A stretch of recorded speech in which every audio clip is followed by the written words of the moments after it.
Madame Rajavi, honourable colleagues, dear Ashrafis, ladies and gentlemen, salam va darood to you all. Dear friends, we are now approaching the time when freedom will be restored to Iran.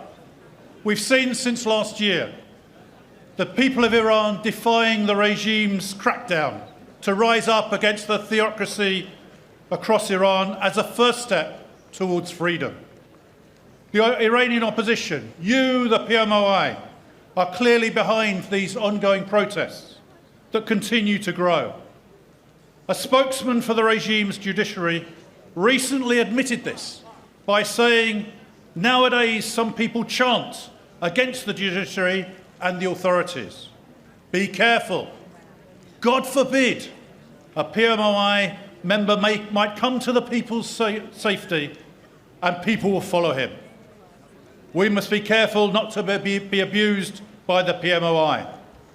That is why the regime is trying to create an international crisis, because the ongoing protests against the regime are undermining its very survival. At the centre of this stands the Islamic Revolutionary Guard Corps. I welcome the United States' decision to designate the entire IRGC as a terrorist organisation and to impose sanctions on the Supreme Leader and his office. I sincerely hope that the new United Kingdom government, coming in a few short days' time, will join our American allies in these efforts.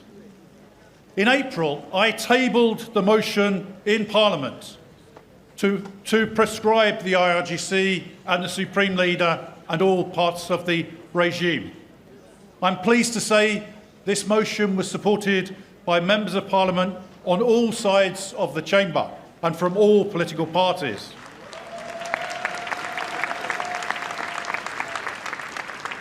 Friends, I'm also one of the plaintiffs in the case against the so-called Iranian diplomat who is awaiting prosecution in Belgium for attempting to bomb last year's gathering in Paris. We were there as a large British delegation meeting with you all, and the UK and our European allies must now move to prescribe the whole of Iran's intelligence ministry as a foreign terrorist organisation.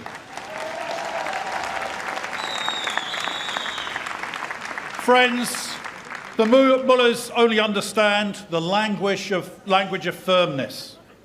The international community, especially in the West, must make it clear to the regime officials that we in the free world stand with the people of Iran and the resistance movement, the NCRI, in their efforts to bring freedom, democracy and human rights to their country, Iran. I don't believe that the theocracy has a future in Iran. Iran is destined to a better future, stability and prosperity, because it has a democratic alternative in the NCRI, a strong, inspiring leader in Madame Rajavi, and a viable plan in her democratic platform for the future of Iran.